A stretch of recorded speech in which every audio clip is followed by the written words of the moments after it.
Shalom, devosi Ezra pasal 5 dan ke-6. Biasanya setiap awal tahun baru kita membuat resolusi untuk kita lakukan sepanjang tahun yang akan kita lewati.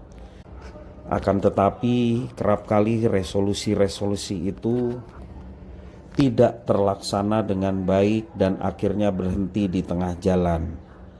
Lain halnya jika perencanaan itu dilakukan oleh Tuhan.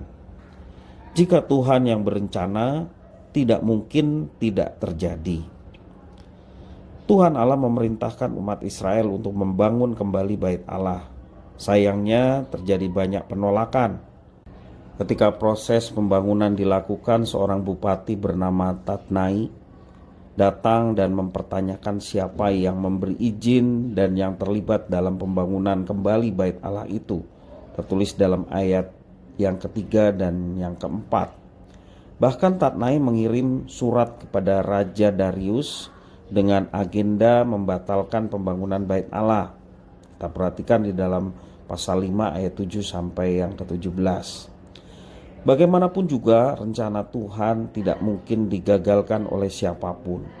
Tuhan Allah membuat para tua-tua Yahudi tetap bekerja sekalipun berada dalam penolakan. Selain itu juga jauh-jauh hari Tuhan Allah menggerakkan Raja Kores untuk memberikan perintah pembangunan kembali bait Allah dan menuliskannya dalam sebuah catatan sejarah. Dan catatan itulah yang kemudian menjadi legitimasi hukum. Tidak hanya itu, Tatnai yang pada awalnya menolak pembangunan bait Allah malah diperintah oleh Raja Darius agar mendukung segala sesuatu yang dibutuhkan dalam proses pembangunan itu. Kita bisa dilihat di dalam ayat pasal 6 ayat 8 sampai 9. Rencana Tuhan Allah merupakan rencana mutlak. Tidak ada yang dapat menggagalkannya.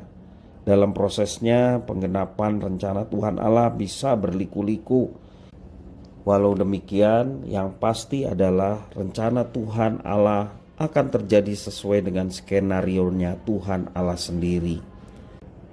Dalam firman Tuhan hari ini kita belajar untuk kita harus setia menanti rencana Tuhan tergenapi dalam setiap kehidupan kita. Saat ini prosesnya sudah berlangsung. Sama halnya ketika Tuhan menggerakkan hati Raja Kores yang pada akhirnya berguna untuk masa depan. Demikian pula hidup kita, apapun yang sedang terjadi bisa menjadi bagian dari proses penggenapan rencana Tuhan. Kita belum tahu karena kita belum melihat secara utuh. Akan tetapi pada akhirnya rencana Tuhan Allah pasti adalah akhir yang sempurna. Tetaplah bersandar kepada Tuhan, tetaplah berharap kepada Tuhan, maka rencana Tuhan yang sempurna itu kita akan alami dan membuat kita semakin teguh di dalam mengikut Tuhan.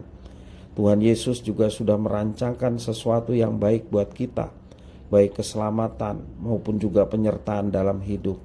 Tidak ada cara untuk kita dapat melihat kehidupan yang begitu mengagumkan selain daripada kita bersandar kepada Tuhan dan percaya akan rencananya yang selalu baik untuk kita.